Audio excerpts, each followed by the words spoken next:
وبركاته. الحمد لله رب العالمين والعاقبة للمتقين والصلاة والسلام على أشرف الأنبياء والمرسلين وعلى آله وصحبه أجمعين ومن تبعهم بإحسان إلى يوم الدين. أما بعد فأعوذ بالله من الشيطان الرجيم.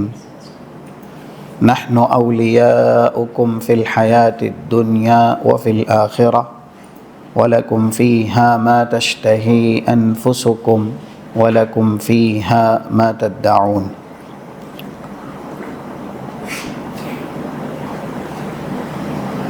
آج کی ہفتہ واری اصول ثلاثہ کی یہ کلاس، جس میں تمام سامعین اور ناظرین کا استقبال کرتے ہوئے اللہ سے یہ دعا کرتے ہیں: اللہم انفعنا وارفعنا بالقرآن العظیم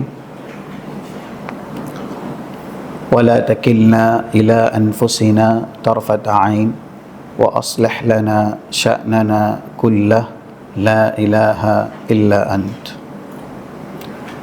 گزشتہ درس میں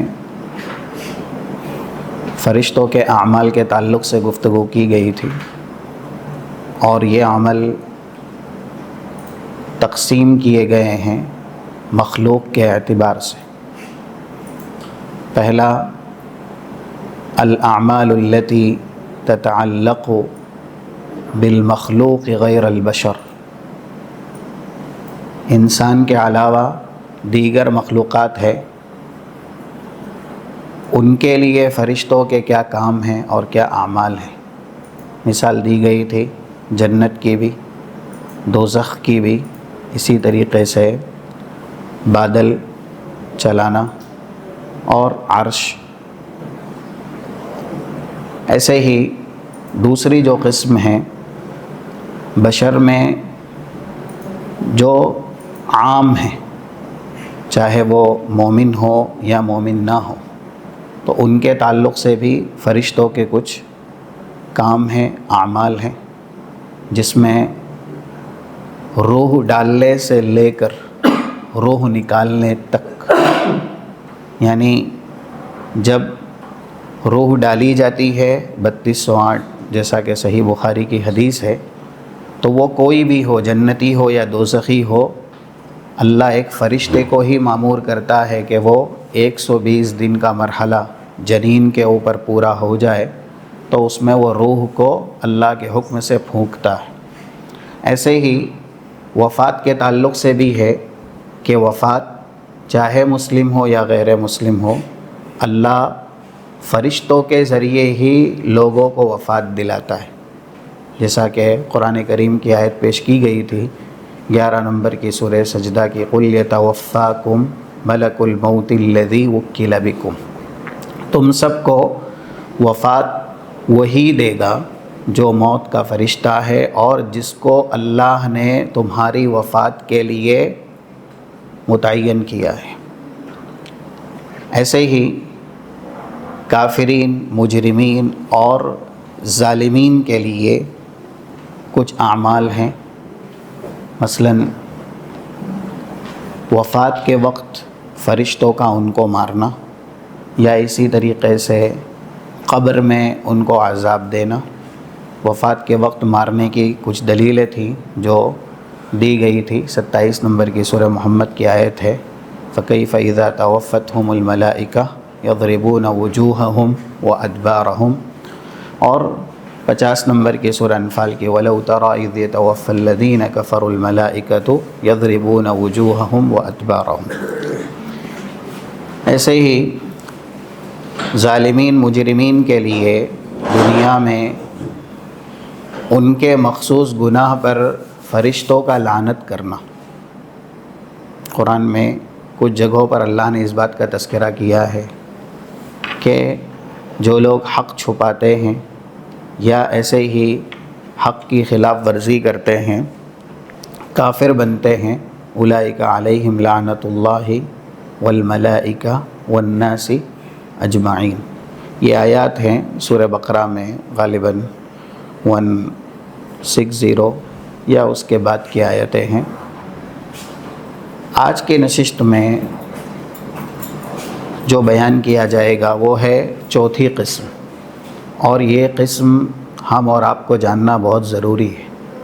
اس لیے ضروری ہے کیونکہ فرشتوں کی رفاقت اور ان کی صحبت، ان کا ساتھ، ان کی تائید، ان کی نصرت، ان کی مدد، اس طرح کے جو بھی جملے ہیں، یعنی ان کی دوستی، ان کی ولایت، یہ ایمان پر باقی رہنے کے لیے، یہاں تک کہ ایمان پر وفات پانے کے لیے بہت زیادہ ضروری ہے۔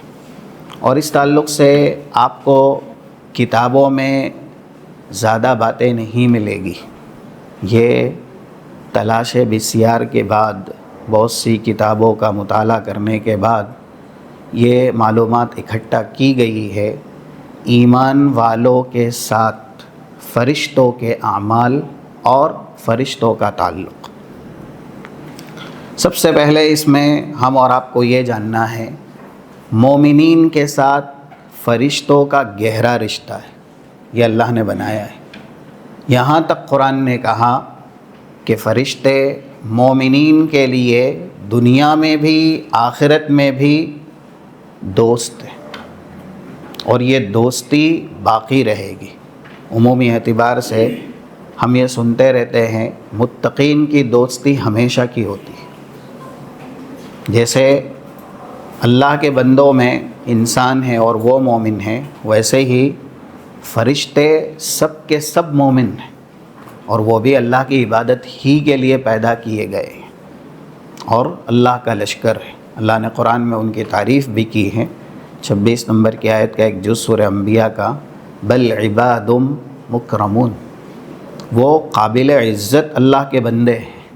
اور یہاں تک ہے 19 اور 20 نمبر کی آیت اسی صورت میں سورہ انبیاء میں، ومن عنده لا يستكبرون عن عبادته ولا يستحسرون يسبحون الليل والنهار وهم لا يفترون، جو اس کے پاس ہے یعنی اللہ کے پاس، وہ اس کی عبادت سے اعراض نہیں کرتے اور نہ اس کی عبادت کرنے سے تھکتے ہیں، بلکہ وہ تسبیح تہلیل رات و دن بیان کرتے ہیں۔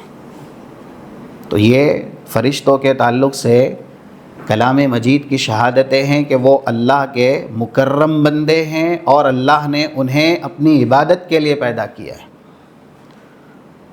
اس لیے ان کی دوستی اور مومنین کی دوستی بھی ہمیشہ رہے گی، جیسا کہ قرآن میں اللہ نے کہا 6:1 سورہ زخرف کی آیت ہے، الاخلاء یومئذ بعضهم لبعض عدو الا المتقین، جو لوگ بھی آپس میں ایک دوسرے سے دوستی کرتے ہیں، اگر ان کی دوستی کا معیار میزان ایمان نہیں ہے، تقوی نہیں ہے، تو وہ دوستی دنیا تک رہے گی، عارضی ہے، فانی ہے۔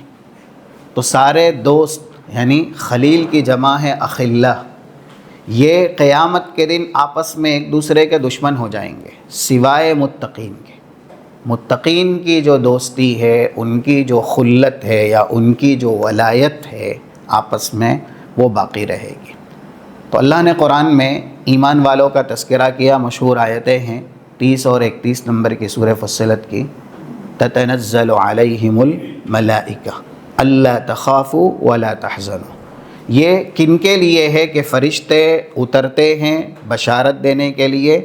ان کی صفات بالکل آیت کے شروع میں، ان الذین قالوا ربنا اللہ ثم استقاموا، جن لوگوں نے کہا ہمارا رب اللہ ہے پھر اس کے اوپر وہ ڈٹ گئے، یعنی اللہ کہنے کے بعد پوری زندگی اس دعوے کے مطابق اور اس کی سچائی کے مطابق انہوں نے گزاری، لا الہ الا اللہ، اس کے تقاضے کو پورا کیا۔ اب جو ایسے ہوں گے ایمان والے، ان کے لیے فرشتے اترتے ہیں۔ یہ صرف صحابہ کے لیے خاص نہیں ہے، یہ صرف انبیاء رسول کے لیے خاص نہیں ہے، یہ تمام مومنین کے لیے ہے جن کے اندر یہ خوبی ہے، ان الذین قالوا ربنا اللہ ثم استقاموا، ان سب کے لیے۔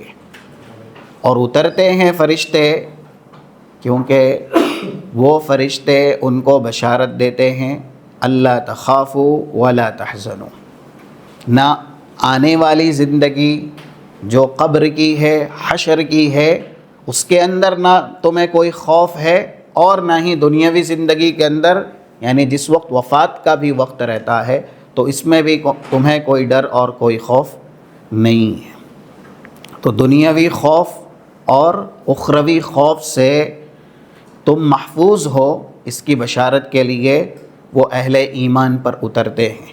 اور آگے اللہ کہتا ہے نحن اولیاؤکم فی الحیات الدنیا وفی الآخرہ۔ یہ ہے وہ جملہ کہ اہل ایمان اور فرشتے آپس میں ایک دوسرے کے دوست ہیں۔ ہم تمہارے دنیا میں بھی ولی ہیں یعنی دوست، اور آخرت میں بھی ہم تمہارے دوست رہیں گے۔ یہاں تک اللہ کے نبی صلی اللہ علیہ وسلم نے بتلایا ہے، اس پر ہمیں ایمان رکھنا ہے، اور یہ خوبی بھی ہمیں اپنے اندر پیدا کرنی ہے۔ 3401 سلسلہ صحیحہ میں ایک حدیث ہے، ان للمساجد اوتادا الملائکۃ جلساؤہم۔ مسجدوں میں زیادہ وقت بتانے والے، اللہ کا ذکر کرنے، اور رسول کے زمانے میں دین کے زیادہ تر کام، یہاں تک کہ تعلیم اور تعلم بھی مساجد میں ہی ہوتے تھے۔ تو جو مسجدوں میں دین کے لیے زیادہ وقت بتاتے ہیں، وتد کہتے ہیں کھونٹے کو، کیل، یا پھر مثال کے طور پہ جبال کو اوتاد کہا گیا ہے۔ زمین کے لیے اور زمین کو اس کی جگہ پہ باقی رکھنے کے لیے اللہ نے جبال کو میخ بنایا ہے اور کھوٹا بنایا ہے، جس کی وجہ سے زمین باقی ہے، ثابت ہے۔ تو یہی مثال ہے ان للمساجد اوتادا، یعنی جو مسجدوں سے زیادہ منسلک رہتے ہیں۔ اور یہاں پر وہ جملہ بھی ملایا جائے تو بات واضح ہوگی۔ 1031 جو صحیح مسلم کے اندر ہے، وَقَلْبُهُ مُعَلَّقٌ بِالْمَسَاجِدِ، جن کا دل مسجدوں سے لٹکا ہوا ہے، چپکا ہوا ہے، ان کے تعلق سے ہے الْمَلَائِكَةُ جُلَسَاؤُهُمْ، فرشتے ان کے جلیس، رفیق ہیں، دوست ہیں۔ جلیس کہتے ہیں جو زیادہ تر آپ کے ساتھ ہو، یعنی آپ کی صحبت میں ہو، آپ کی رفاقت میں ہو، آپ کی معیت میں ہو۔ ایک دوست ساتھ میں زیادہ رہتا ہے تو وہ جلیس ہے۔ تو جلساؤہم، کیونکہ مسجد اللہ کا گھر ہے، وہاں فرشتے بھی موجود رہتے ہیں۔ وہ حدیث ہم نے سنی ہے کہ انسان کچی پیاز اور کچا لہسن کھا کر کے مسجد کو نہ جائے، فَإِنَّ الْمَلَائِكَةَ تَتَأَذَّى بِهِ كَمَا يَتَأَذَّى بِهِ الْإِنسَانُ، کیونکہ وہاں فرشتے بھی رہتے ہیں، اور جن چیزوں سے بنی آدم کو نفرت ہے فرشتوں کو بدرجہ اولیٰ ہے۔ تو فرشتے یہ جلیس ہیں ان لوگوں کے جو اللہ کے ذکر کے لیے مسجد میں زیادہ وقت گزارتے ہیں۔ اب آگے دیکھیے کہ یہ رفاقت اور یہ صحبت کس طریقے سے مضبوط ہوتی ہے۔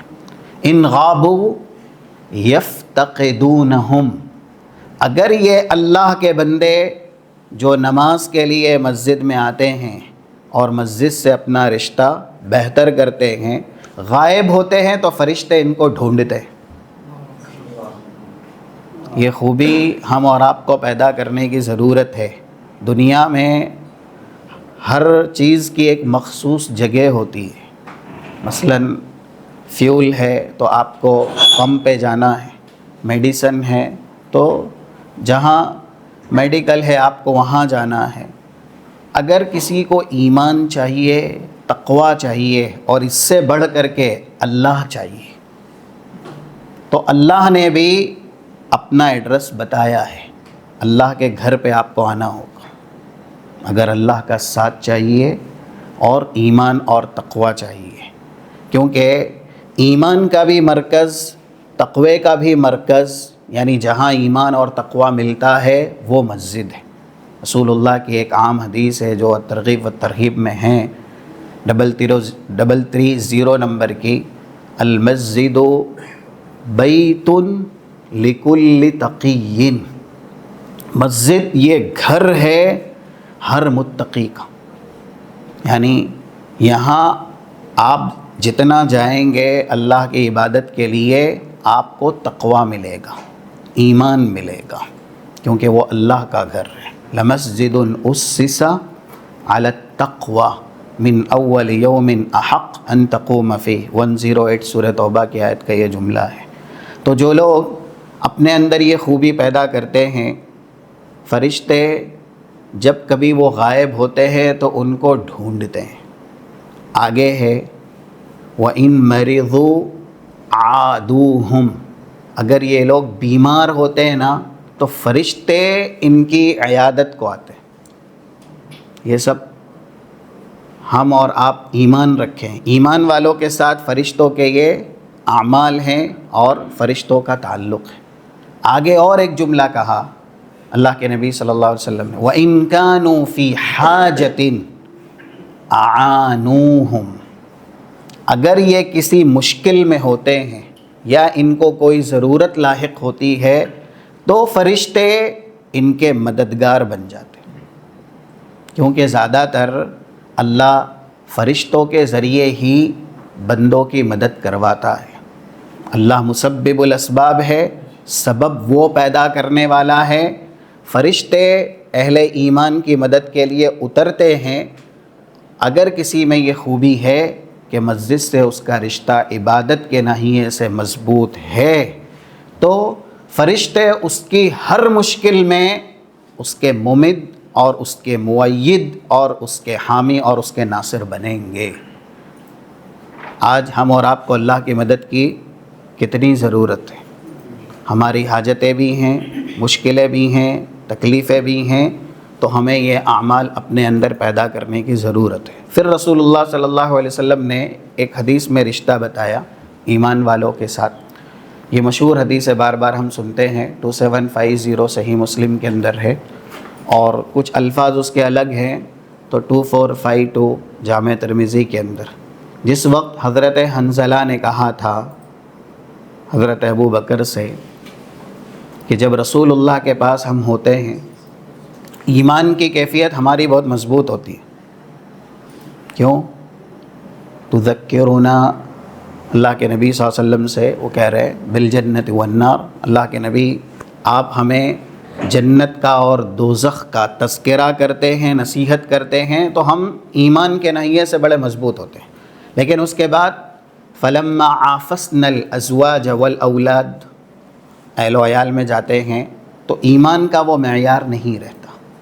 اللہ کے نبی صلی اللہ علیہ وسلم نے حضرت حنظلہ سے کہا لو انکم تدومون علی ما تکونون عندی، آگے جو جملہ ہے، اگر تمہارا ایمان ویسا ہی رہا اہل و عیال میں جانے کے بعد بھی جس طریقے سے میری محفل میں رہتا ہے، میرے پاس رہتا ہے، لصافحتکم الملائکہ فی طرقکم وفی فرشکم، تمہارے بستروں پر اور تمہارے راستوں میں فرشتے تم سے مصافحہ کریں گے۔ ایمان کا معیار مضبوط رہا، ایمان اگر ہمارا مستحکم رہا تو یہ فرشتوں کو اللہ نے کام دیا ہے کہ مومنین کے ساتھ یہ کام کرنا ہے۔ الفاظ جو دوسرے جامع ترمذی میں ہیں اس میں یہ ہے لو انکم تکونون کما تکونون عندی، تم اگر اہل و عیال میں بھی ویسے ہی رہے جیسے میرے پاس رہتے ہو تو پھر لَأَظَلَّتْكُمُ الْمَلَائِكَةُ بِأَجْنِحَتِهَا، فرشتے اپنے پروں سے تمہیں سایہ دیں گے۔ تو یہ بھی بڑی بشارت ہے اہل ایمان کے لیے، اور فرشتوں کا ایک رشتہ بتلایا گیا کہ مومنین کے ساتھ فرشتوں کا یہ تعلق ہے، اور فرشتوں کو اللہ نے ایسے کاموں پر لگایا ہے۔ ایک صحابی ہے، آپ بتائیں، جن کو فرشتوں نے سایہ دیا تھا، صحیح بخاری میں بھی موجود ہے۔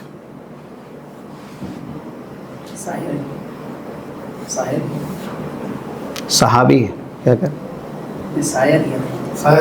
ہاں سایہ دیا تھا. وہ صحابی جو جن کے اوپر بادل آتے تھے. نام بتائیے. حضرت جابر بن عبداللہ یعنی عبداللہ حضرت جابر کے والد جو انتقال کیے غزوہ احد میں. 4080 صحیح بخاری کی حدیث ہے. اللہ کے نبی صلی اللہ علیہ وسلم نے ان کو تسلی دینے کے لیے، کیونکہ چھوٹے سے تھے حضرت جابر، بہت سے کلمات استعمال کیے، اور ترمذی کے اندر دوسرے الفاظ بھی ہیں، لیکن یہاں جو موضوع ہے اس سے متعلق کہ فرشتے ابھی آپ کے والد محترم کے جنازے کو پروں سے ڈھانپے ہوئے ہیں اور انہوں نے سایہ دیا ہوا ہے، یہاں تک کہ ان کا جنازہ پھر اٹھا لیا گیا اور ان کو سپرد قبر کر دیا گیا. تو یہ صحابہ کے ساتھ ہوا ہے. اگر خوبی، قابلیت، لیاقت اور صلاحیت ہم میں بھی ہوگی تو اللہ فرشتوں کو اس کام پر مامور کرتا ہے کہ وہ اہل ایمان کے ساتھ ایسا سلوک کریں. ایک حدیث چونکانے والی ہے لیکن وہ صحیح ہے. 2175 صحیح الجامع کی حدیث ہے، اور ایک واقعہ ہوا تھا تب اللہ کے نبی صلی اللہ علیہ وسلم نے یہ بات کہی تھی.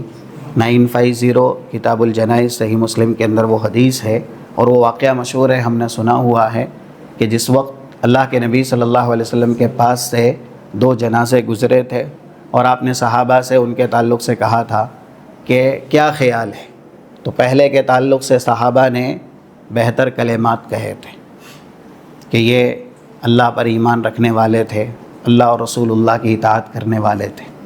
دوسرا ہی جنازہ گزرا تو اس کے تعلق سے صحابہ کے کلمات اچھے نہیں تھے، تو اللہ کے نبی صلی اللہ علیہ وسلم نے دونوں جنازے پر جملہ کہا تھا وجبت وجبت، واجب ہو گئے.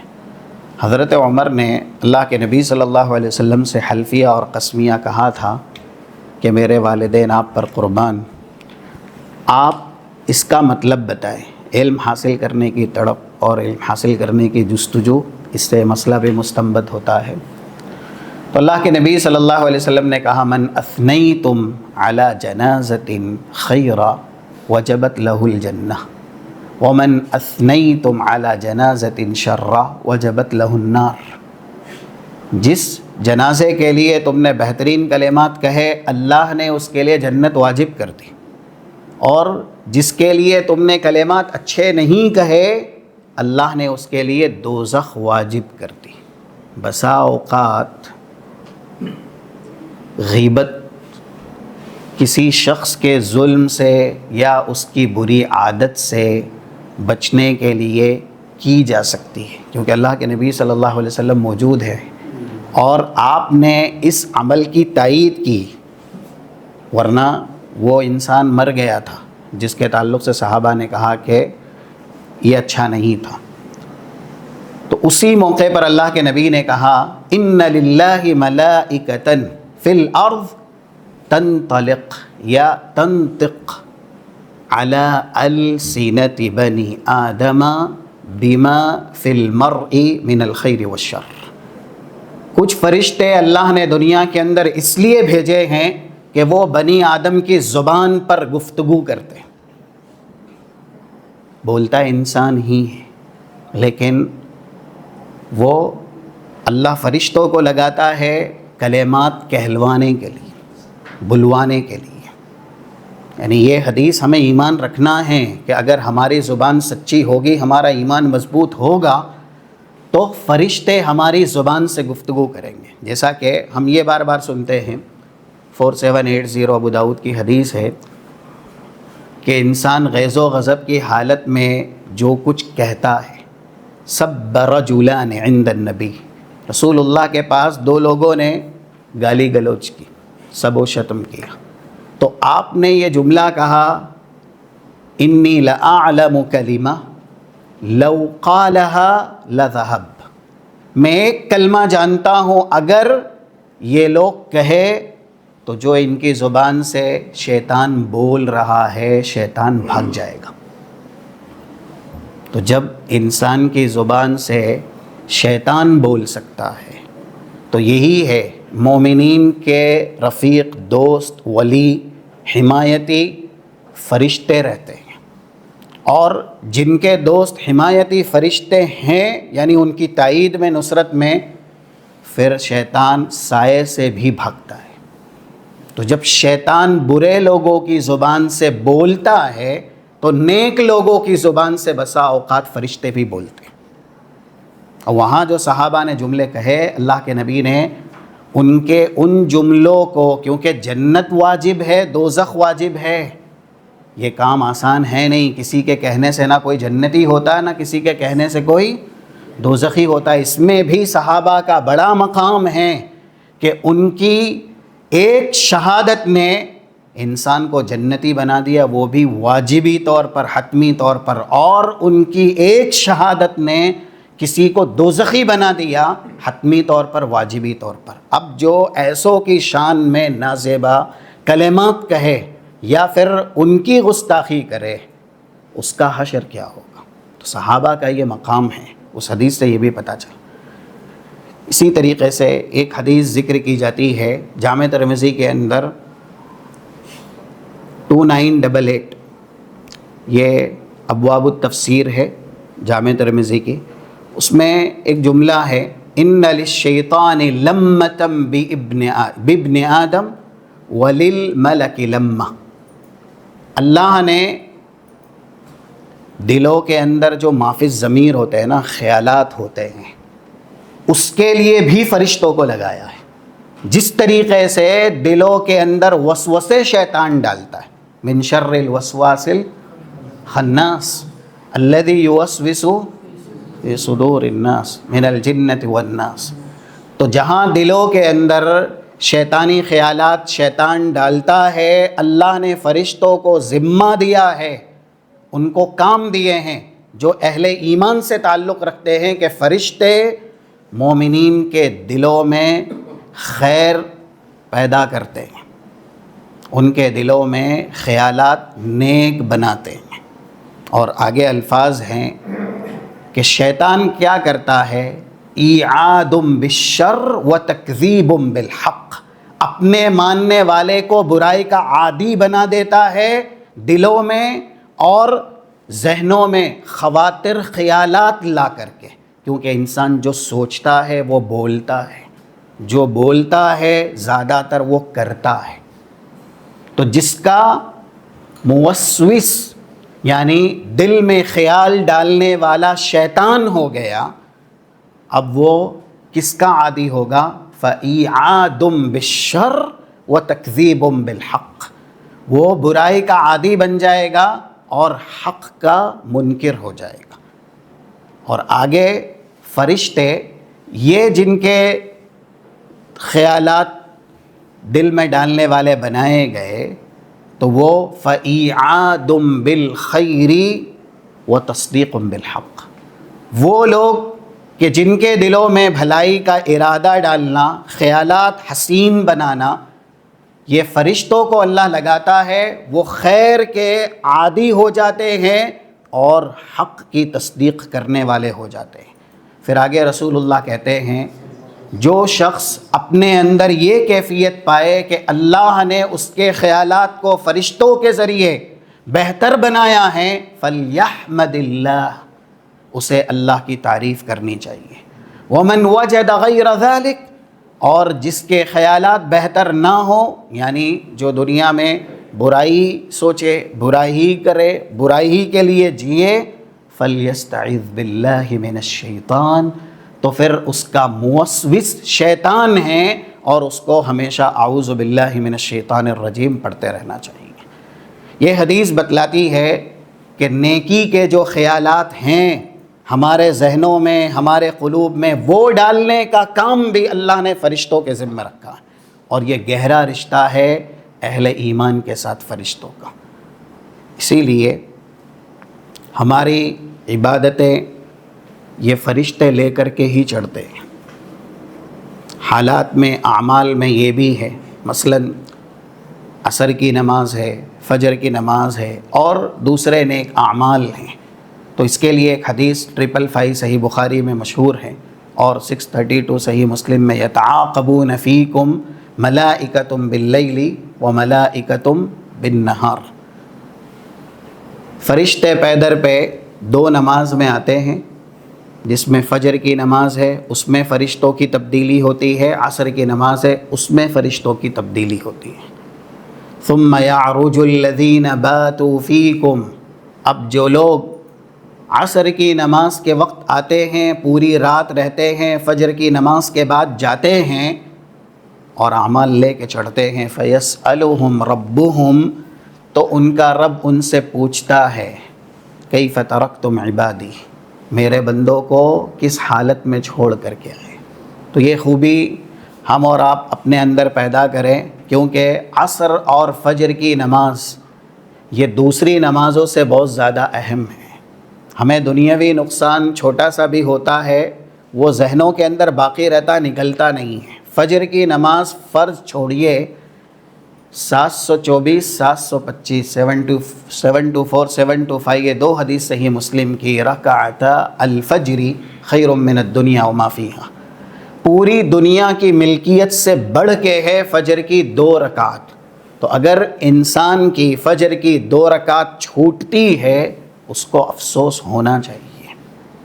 دنیا کا چھوٹا سا سرمایہ اگر نقصان میں تبدیل ہو جائے، انسان کے پاس سے گم ہو جائے، ضائع ہو جائے، تو انسان اس صدمے کو لمبے عرصے تک یاد رکھتا ہے کہ مجھے مالی اعتبار سے اتنا نقصان ہوا۔ فجر کی 2 رکعت فرض نہیں، 2 رکعت سنت ہے، جس کی یہ فضیلت بیان ہوئی ہے کہ پوری دنیا کی حکومت اور ملکیت سے بڑھ کے۔ تو انسان اگر ترک کرتا ہے تو اس نے کتنی دنیاوی حکومتیں، ملکیتیں ترک کر دی، یعنی اس کے برابر اجر اس نے ضائع کر دیے۔ اور یہ 2 رکعات اللہ نہ کرے 1388 سلسلے صحیحہ کی حدیث ہے، انسان کو قبر میں جانے کے بعد بہت یاد آتی ہے۔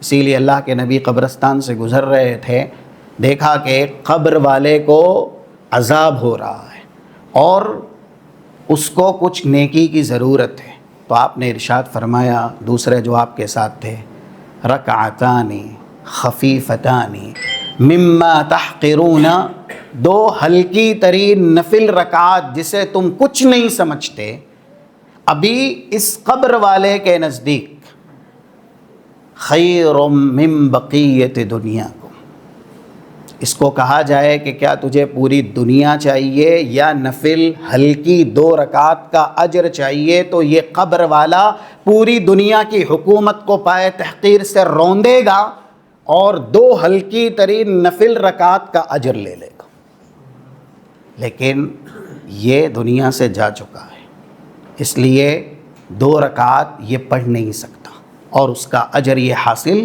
نہیں کر سکتا۔ تو ہلکی ترین 2 رکعت بھی جو نفل ہے ہم پڑھ سکتے ہیں آسانی سے، اس کا بھی انسان کو قبر کے اندر بہت اس کی ضرورت رہتی ہے، اور کوئی سی بھی نیکی چھوٹی یا بڑی ہو ہماری کامیابی کے لیے اس کا مرتبہ اور اس کا مقام ہے۔ تو 2 نمازیں عصر کی اور فجر کی، رسول اللہ نے عصر کی نماز کے تعلق سے 2 جملے کہے، صحیح بخاری کے اندر موجود ہے، جس میں 552 اور 553۔ پہلے میں جملہ ہے من ترک صلاۃ العصر فقد حبط عملہ، دوسرے میں جملہ ہے الذی تفوتہ صلاۃ العصر فکأنما وتر اہلہ ومالہ، جس کی عصر کی نماز چھوٹ گئی اس کے عمل کو اللہ برباد کر دے گا۔ عمل مضاف ہے اور اس کے بعد ضمیر ہے مضاف الیہ، جو قاعدے کے اعتبار سے عموم پہ دلالت کرتا ہے۔ اگر مفرد مضاف ہو تو اس کے اندر عموم آتا ہے، یعنی چھوٹا بڑا کوئی سا بھی عمل ہوگا، جان بوجھ کر کے ایک عصر کی نماز اگر کسی نے ترک کی ہے تو اللہ عمرے اور حج تک کی عبادت کو بھی مٹا دے گا، یہ حدیث کا جملہ ہے۔ اور جس کی عصر کی نماز فوت ہو گئی، اب اس کا اہل اور اس کا مال قیامت کے دن اللہ کے عذاب سے اسے نہیں بچا سکتے۔ لن تغنی عنہم اموالہم ولا اولادہم من اللہ شیئا۔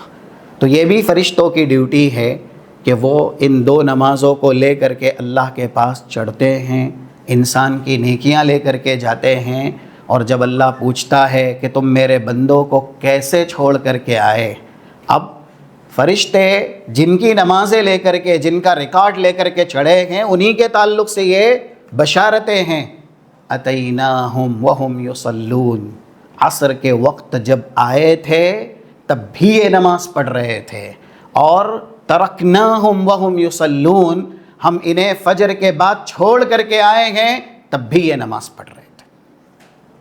تو یہ بھی فرشتوں کی ڈیوٹی ہے اہل ایمان کے ساتھ۔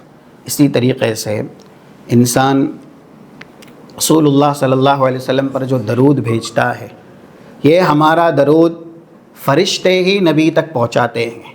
اب جو لوگ یہ کہتے ہیں کہ نبی ڈائریکٹ سنتے ہیں، یہ باطل عقیدہ اس طرح کی حدیث سے ہی باطل ثابت ہوتا ہے۔ اللہ کے نبی صلی اللہ علیہ وسلم کا ارشاد ہے 914 جو صحیح ابن حبان کی حدیث ہے، ان للہ ملائکۃ سیاحین فی الارض یبلغونی عن امت السلام، اللہ نے دنیا میں کچھ فرشتے رکھے ہیں جو میری امت کا سلام مجھ تک پہنچاتے ہیں۔ اگر ڈائریکٹ رسول سن سکتے تو کیا فرشتوں کو پہنچانے کی ضرورت پیش آتی؟ ڈائریکٹ اگر رسول سنتے تو فرشتے کیوں لگائے جاتے؟ اس کا مطلب ہے کہ اگر سلام رسول اللہ صلی اللہ علیہ وسلم کی مسجد میں بھی کوئی پیش کرتا ہے تب بھی فرشتے ہی رسول تک پہنچائیں گے۔ ہم یہاں سے سلام پڑھیں گے تب بھی فرشتے ہی ہمارا سلام اللہ کے نبی صلی اللہ علیہ وسلم تک پہنچائیں گے۔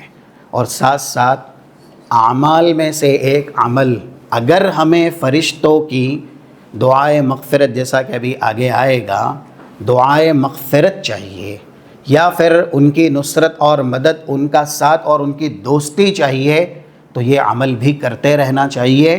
907 کیونکہ بات درود کے تعلق سے تھی، تو ایک عمل جسے کرنے پر فرشتے انسان کے لیے دعائے مغفرت کرتے ہیں۔ اللہ کے نبی صلی اللہ علیہ وسلم نے کہا ما من عبد یصلی علی الا صلت علیہ الملائکہ، جو مجھ پر درود بھیجتا ہے اس کے بدلے فرشتے اس کے اوپر درود بھیجتے ہیں۔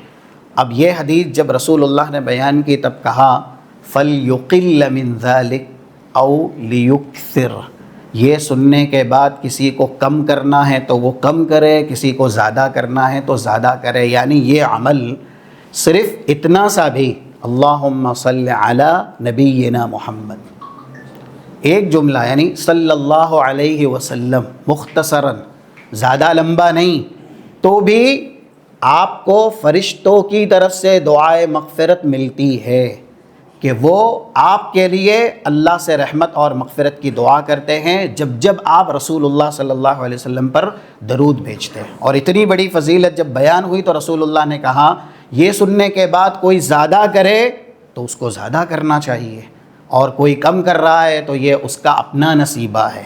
تو ہم کسی بھی حالت میں ہیں، یعنی کسی بھی مصروفیت میں ہیں، تو بھی صلی اللہ علیہ وسلم 6 ذکر انسان کو ہمیشہ کرتے رہنا چاہیے۔ ذکر کے 6 جملے، سبحان اللہ والحمد للہ ولا الہ الا اللہ اللہ اکبر ولا حول ولا قوت الا باللہ اور صلی اللہ علیہ وسلم۔ یہ 6 ذکر کے وہ جملے ہیں جو سب سے زیادہ اجر و ثواب والے۔ ہمیشہ انسان کو اس کا ورد اپنی زبان پہ کرتے رہنا چاہیے، کیونکہ فضیلت اس کی بہت زیادہ ہے جو ہم اور آپ سن چکے ہیں۔ تو یہ کام بھی اہل ایمان کے ساتھ فرشتوں کا ہے کہ ہم جو درود اللہ کے نبی صلی اللہ علیہ وسلم پر بھیجتے ہیں، ہمارا درود فرشتے ہی اللہ کے نبی صلی اللہ علیہ وسلم تک پہنچاتے ہیں۔ جمعہ کے تعلق سے جیسا کہ 850 صحیح مسلم کی حدیث ہے کتاب الجمعہ کی، اذا کان یوم الجمعہ، جمعہ کا دن رہتا ہے تو علی کل باب من ابواب المسجد الملائکۃ یجلسون، مسجد کے ہر دروازے پر فرشتے بیٹھ جاتے ہیں. یکتبون الاول فالاول، پہلے جو آتا ہے اس کا ریکارڈ فرشتے لکھتے رہتے ہیں. مومنین کے ساتھ فرشتوں کا یہ کام بھی ہے. یہاں تک حدیث میں بتایا گیا کہ پہلی گھڑی میں جو آیا، مسجد میں پہلے آیا وہ نہیں، جمعہ کے دن جو 5 گھڑی ہے یا اس سے زیادہ ہے وہ بتائی گئی اس حدیث میں، جیسا کہ 5 فضیلتیں بیان ہوئی ہیں. پہلی گھڑی میں آیا قرب بدنا، تو اونٹ کی قربانی دی، اور دوسری گھڑی میں آیا قرب بقرہ، تو گائے کی قربانی دی. ایسے ہی تیسری گھڑی میں آیا تو اس نے ایک مینڈھے کی، بکرے کی قربانی دی، اور چوتھی گھڑی میں آیا تو ایک مرغی کی، اور 5ویں گھڑی میں آیا تو ایک انڈے کی. جب اذان ہو جاتی ہے اور امام ممبر پہ آ جاتا ہے، فرشتے جو لے کے آتے ہیں، یعنی ان کے پاس دفتر ہوتے ہیں، وہ بند کر دیتے ہیں. یستمعون الذکر، اور خطبے کو فرشتے بھی بغور سنتے ہیں. بس یہ ایک جملہ آج ہماری نصیحت کے لیے، موعظت کے لیے اللہ نے جمعہ فرض کیا، اور خطبہ جمعہ کی بہت فضیلت ہے جو ہم سنتے رہتے ہیں. لیکن وہاں پر بھی انسان جب نماز کا وقت ہوتا ہے تب پہنچتا ہے، یا کچھ جو پہلے آ گئے ہوتے ہیں ان کا ہونا نہ ہونا برابر ہے، کیونکہ وہ وہاں پر ذہنی اعتبار سے حاضر ہی نہیں رہتے. اور کچھ ایسے بھی ہوتے ہیں کہ جمعہ جیسی عظیم الشان عبادت میں خطبے کے وقت سوتے ہیں اور نیند کی حالت ان کے اوپر طاری رہتی ہے. فرشتے بھی جو خطبے ذکر کیے جاتے ہیں، نصیحت کی جاتی ہے، یستمعون الذکر، یہ الفاظ فرشتے سنتے ہیں بغور. کیا ان کے اندر خطائیں ہیں؟ ان کے اندر لغزشیں ہیں؟ ان کے اندر کمیاں ہیں؟ ان کے اندر نقص ہے دین کے اعتبار سے، ایمان کے اعتبار سے؟ ہم میں کتنی ہیں؟ ہم نہیں سنتے. فرشتوں کو ضرورت ہے اور وہ بغور سن رہے، کیونکہ یسمعون نہیں ہے، یستمعون ہے. جب حرف بڑھ جاتے ہیں تو معنی بھی بڑھ جاتا ہے. یستمعون کا مطلب ہوتا ہے کان لگا کے سننا. تو یہ عمل بھی ہے کہ جمعہ کے دن جو جس وقت میں حاضری دیتا ہے اس کی حاضری فرشتے ریکارڈ کرتے ہیں. اور یہ اخیر کی باتیں، فرشتوں کا جو تعلق اہل ایمان کے ساتھ بیان کیا گیا ہے اس کو 3 حصوں میں تقسیم آپ کریں.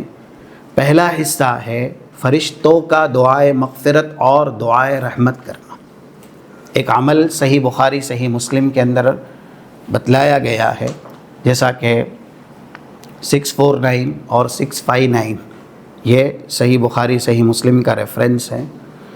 لا تزال الملائکۃ تصلی علی احدکم ما دام فی مصلاه اللہم اغفر لہ اللہم ارحمہ. جب تک کوئی شخص نماز پڑھنے کے بعد نماز کی جگہ پہ بیٹھا رہتا ہے. امام ابن بطال نے صحیح بخاری کی شرح میں یہاں تک کہا کہ وہ ذکر نہ بھی کرے، نماز پڑھنے کے بعد بیٹھا ہوا ہے اپنی جگہ پہ جہاں نماز پڑھی ہے، تو بھی فرشتے اس کے لیے یہ جملہ برابر کہتے رہیں گے، اللہ اسے معاف کر دے، اللہ اس پہ رحم کر. ہمیں اپنی مغفرت کی اتنی فکر نہیں ہے، لیکن اللہ نے ہماری مغفرت کے لیے انتظامات کیے ہیں. اس سے پتہ چلتا ہے کہ ہمارا رب کتنا مہربان ہے. اللہ لطیف بعبادہ. اسی لیے جو ہلاک ہوئے، تباہ ہوئے، برباد ہوئے، قاعدہ یہی ہے، چاہے 40 نمبر کی آیت سورہ عنکبوت کی ہو، 46 نمبر کی سورہ فصلت کی ہو، من عمل صالحا فلنفسه ومن اساء فعليها وما ربك بظلام للعبید وما ظلمهم اللہ ولكن انفسهم يظلمون. کسی کو بھی ہلاک کر کے یا اس کے اوپر عذاب نازل کر کے اللہ نے ظلم نہیں کیا ہے. لوگ خود اپنے پیروں پہ کلہاڑی مارتے ہیں اور وہ خود ظالم ہے. وما ربک بظلام للعبید، تمہارا رب بندوں کے لیے ظالم ہے ہی نہیں، اس نے تو ظلم کو حرام کیا ہے. اس لیے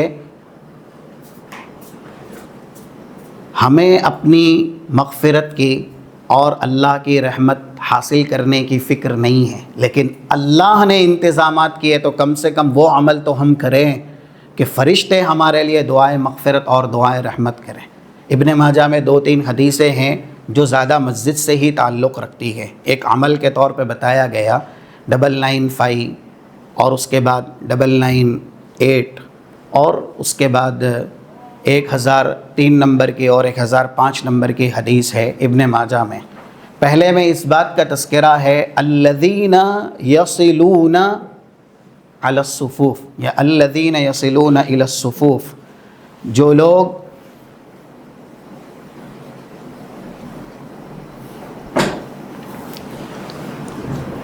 لوگ صفیں متصل کرتے ہیں یعنی صفوں کو ملاتے ہیں، ان کے اوپر بھی اللہ اور فرشتے درود بھیجتے ہیں، یعنی فرشتوں کی دعائے رحمت مل جاتی ہے۔ اور یہاں تک لفظ ہے کہ پہلی صف میں جو نماز پڑھتے ہیں ان کے اوپر بھی ان اللہ وملائکتہ یصلون علی الصف الاول، تو یہ فضیلت ہمیں حاصل کرنی چاہیے۔ پہلی صف یا کم سے کم صفوں کو ملا کر کے ہم نماز پڑھیں۔ اور یہ بھی کہا گیا کہ صفوں کے بیچ میں جو خلا رہتا ہے اگر اس کو کسی نے پر کیا تو اس کے اوپر بھی فرشتے دعائے مغفرت اور دعائے رحمت کرتے ہیں، یہاں تک کہ اس چھوٹے سے عمل کی وجہ سے کہ صف کے اندر جگہ ہے اور ایک انسان نے اس خلا کو پر کرنے کی کوشش کی ہے تو وَمَن سَدَّ فُرْجَ رَفَعَهُ اللَّهُ اور بَنَا لَهُ بَيْتًا فِي الْجَنَّةِ، جنت میں اللہ اس کے لیے گھر بناتا ہے۔ تو یہ ایک تعلق ہے فرشتوں کا کہ فرشتے اہل ایمان کے لیے دعائے مغفرت اور دعائے رحمت کرتے ہیں، یہ پہلی قسم۔ اور اسی میں جیسا کہ ابھی اس میں بتایا گیا، جو شخص تعلیم سے جڑتا ہے، مرد ہو یا خاتون، تعلیم سے جڑنے والے پر بھی فرشتے دعائے مغفرت اور دعائے رحمت کرتے ہیں۔ مشہور حدیث ہے 2685 نمبر کی جامع ترمذی کی، ان اللہ وملائکتہ وأهل السماوات وأهل الأرض حتى النملة في جحرها وحتى الحوت في البحر ليصلون على معلم الناس الخير۔ اب کوئی بچا ہی نہیں، اللہ کی ذات ہے، فرشتوں کی ذات ہے، اہل سما میں جتنے ہیں، اہل ارض میں جتنی مخلوقات ہیں، آگے نام لیا گیا، ادنا سی ادنا مخلوق، بلوں میں چوٹیاں اور سمندر میں مچھلیاں، یہ دعائے مغفرت اور دعائے رحمت کرتے ہیں۔ یعنی اللہ کا جو درود ہے وہ تعریف کرنا ہے، فرشتوں کا درود دعائے مغفرت اور دعائے رحمت کرنا ہے۔ ایسے ہی جو آسمان اور زمین کی مخلوق ہیں ان کا درود بھی دعائے رحمت ہی ہے، دعائے مغفرت ہے۔ اس میں ساری مخلوقات ہے اور ساری مخلوقات کا خالق اللہ بھی ہے۔ کس کے اوپر؟ کس خوش نصیب کے اوپر؟ جو لوگوں کو تعلیم دیتا ہے۔ تو تعلیم سے جڑنا، چاہے حاصل کرنے کے اعتبار سے ہو یعنی تعلم ہو یا پھر دینے کے اعتبار سے ہو تعلیم، یہ ایسا عمل ہے کہ اللہ کی ذات، فرشتوں کی ذات اور اہل سما اہل ارض میں جتنی بھی مخلوقات ہے وہ اس کے اوپر درود بھیجتی ہیں۔ تو اور مرد یا خاتون جو بھی ہو، اگر ہمیں اپنا عقیدہ درست کرنا ہے اور جنت تک جانا ہے تو جو کتاب و سنت کی صحیح تعلیم ہے وہ لینی ہوگی، کیونکہ اہل دوزخ کی سب سے بڑی وجہ دوزخ میں جانے کی 10 نمبر کی آیت سورہ ملک کی، وَقَالُوا لَوْ كُنَّا نَسْمَعُ أَوْ نَعْقِلُ مَا كُنَّا فِي أَصْحَابِ السَّعِيرِ، ہم اگر دین کا علم سنتے، سیکھتے اور سمجھتے تو کبھی دوزخ میں نہیں آتے۔ اور اللہ نے یہ قاعدہ بتایا ہے، 72 سورہ اسراء کی آیت ہے، وَمَنْ كَانَ فِي هَذِهِ أَعْمَى فَهُوَ فِي الْآخِرَةِ أَعْمَى، جو دین کے اعتبار سے، تعلیم دین کے اعتبار سے اس دنیا میں اندھا رہا، کل قیامت کے دن بھی وہ اندھا ہی ہوگا۔ اگرچہ اللہ نے یہاں پر اس کو بینائی دی ہے لیکن اس نے سب کچھ حاصل کیا، یعلمون ظاہر الحیات الدنیا وہم عن الآخرۃ ہم غافلون، 7 نمبر کی سورہ روم کی آیت ہے۔ دنیا کا ظاہری علم یہ لوگ حاصل کرتے ہیں، آخرت کے علم سے یہ غافل ہیں۔ اگر ہم نے دین نہیں سیکھا کہ عقیدہ درست کیسے ہوگا، عقیدہ کیا ہے، ایمان کیا ہے، نماز کیا ہے، اور اس کے بعد اسلام کے ارکان کیا ہے، اسلام کے آداب اور اخلاق کیا ہے، طلب العلم فریضۃ علی کل مسلم، انسان اگر اس میں کوتاہی کرے گا اور اس میں نابینا رہے گا تو کل قیامت کے دن وہ نابینا ہی رہے گا۔ یہ دوسرا تعلق بس آپ کے سامنے بیان کر کے بات ختم کی جائے گی۔ فرشتے اہل ایمان کی حفاظت پہ مامور ہوتے ہیں، محافظ ہوتے ہیں، اور کچھ اعمال بتلائے گئے ہیں اگر انسان کرے تو فرشتہ اس کی حفاظت کرے گا۔ اور ابھی ایک جملہ شروع میں کہا گیا کہ جس کی حفاظت فرشتوں کے ذمے آ جاتی ہے، شیطان اس کے قریب نہیں آتا، اس کے سائے سے بھی شیطان بھاگتا ہے۔ تو ایک آسان عمل اگر ہم کر سکتے ہوں، سونے سے پہلے وضو کرنا، 3936 صحیح الجامع کی حدیث ہے، حدیث پڑھنے کا وقت نہیں، لیکن اس کا معنی مفہوم یہی ہے کہ جو انسان رات گزارتا ہے اس حال میں کہ اس نے وضو کیا ہے تو اس کے سراہنے ہی، یہاں تک لفظ ہے بات فی شعارہ ملکن، بالوں میں فرشتہ رہتا، بالکل سراہنے، اور لا ينقلب ساعة من اللیل الا قال الملک، اور جب یہ کروٹ بدلتا ہے وضو کر کے جو سویا ہے، فرشتہ ایسے شخص کے لیے کہتا ہے اللہم اغفر لعبدک فإنہ بات طاہرا، اللہ اس بندے کو تو معاف کر دے کیونکہ اس نے طہارت کی حالت میں رات گزاری ہے۔ ایک حدیث عمومی اعتبار سے آتی ہے، 306 صحیح الجامع کی ہے، اللہ جس بندے کے ساتھ بھلائی کرنا چاہتا ہے اس کو طاہر کرتا ہے، پاک صاف کر دیتا ہے۔ صحابہ سے پوچھا گیا کہ وما طہورہ، اللہ کیسے پاک صاف کرتا ہے؟ یلہمہ ایاہ بعمل صالح قبل موتہ حتی یقضیہ علیہ، اللہ وفات سے پہلے انسان کو ایک نیک عمل کی توفیق دیتا ہے، اور وہی نیک عمل جب بندہ کر لیتا ہے تو اسی پر اس کی وفات ہو جاتی ہے۔ سونے سے پہلے بہت سے اذکار ہیں، وہ بھی ہم پڑھیں، اور وضو، کیونکہ طہارت کا حدیث میں لفظ ہے، جس بندے کے ساتھ اللہ بھلائی کا ارادہ کرتا ہے اس کو طاہر کرتا ہے، تو یہ طہارت جسمانی بھی ہے، روحانی بھی ہے، تو یہ عمل کم سے کم ہم کریں، کیونکہ سونا صرف سونا نہیں ہے۔ اگرچہ ہم یہ لفظ استعمال کرتے ہیں کہ ہم سو رہے ہیں، شریعت تو ہمیں کہتی ہے کہ ہم مر رہے ہیں۔ دعا ہم کیا پڑھتے ہیں؟ 6325 نمبر کی حدیث جو صحیح بخاری کی ہے، اللہم بسمک اموت و احیا، اللہ تیرے نام سے مر رہا ہوں۔ تو اس سے پہلے ہم اگر وضو کریں گے تو وضو والا عمل ہے، فرشتہ حفاظت بھی کرے گا اور ہر کروٹ پر یہ دعا بھی دے گا کہ اللہ اس بندے کو معاف کر دے۔ اور حفاظت کے لیے ایک ذکر بہت آسان ہے، خود بھی کرے، بچوں کو بھی کروائے، فرشتوں کی حفاظت ملنی ہے۔ 5010 صحیح بخاری کتاب فضائل القرآن کی حدیث ہے، اذا اویت الی فراشک فقرأ آیت الکرسی، بستر پہ آ جائے تو آیت الکرسی پڑھے۔ قرآن کریم کی چھوٹی سی آیت ہے لیکن اللہ کا نام ہے، اس کی صفات ہے، توحید سے لبریز یہ آیت ہے، اس لیے اس آیت کا مرتبہ بہت زیادہ ہے۔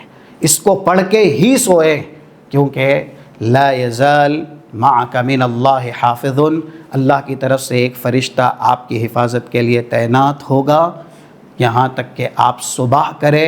اور سب سے بڑا فائدہ جب فرشتے حفاظت کرتے ہیں، جیسا کہ شروع میں ابھی کہا گیا، وہی جملے کی تائید ولا یقربک شیطان، جس کا محافظ اللہ فرشتے کو بنا دیتا ہے، شیطان اس کے قریب نہیں جاتا۔